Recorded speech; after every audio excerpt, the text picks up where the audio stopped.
আসসালামু আলাইকুম সবাই। কেমন আছেন? বাহিরে অনেক গরম, তাই না? হ্যাঁ, এই গরমে সবার জীবন খুবই বাজে অবস্থা হয়ে আছে। বাহির থেকে যারা কাজ করে বাসায় আসে, তাদের কি অবস্থা হয়? আমি তো বাসায় থেকেই আমার অবস্থা খুবই খারাপ হয়ে আছে।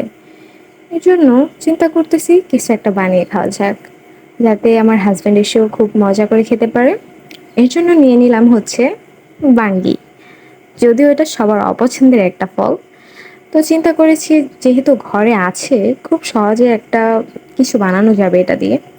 এর জন্য এটা সুন্দর করে একটা জুস বানিয়ে নিয়েছি, বাঙ্গির জুস। এই যে দেখেন কি সুন্দর করে ছিলে বিচিগুলো ফেলে দিয়ে একদম সুন্দর করে কুচকুচি করে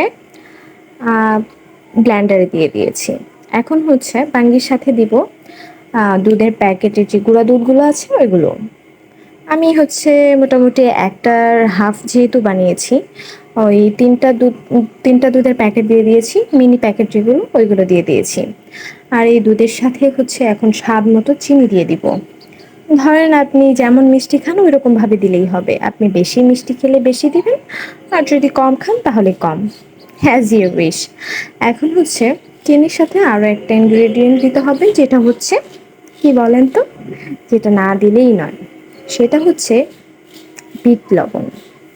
হ্যাঁ, বিট লবণ না দিলে হচ্ছে আপনার জুসের কোনো মজাই পাবেন না, আর এটা টেস্টই আসবে না। এর জন্য আমি স্বাদ মতো দিয়ে দিয়েছি লবণটা। এখন হচ্ছে পরিমাণ মতো একটু পানি দিয়ে দিলাম, ঠান্ডা পানি, যাতে হচ্ছে ভিতরটাও ঠান্ডা ঠান্ডা লাগে।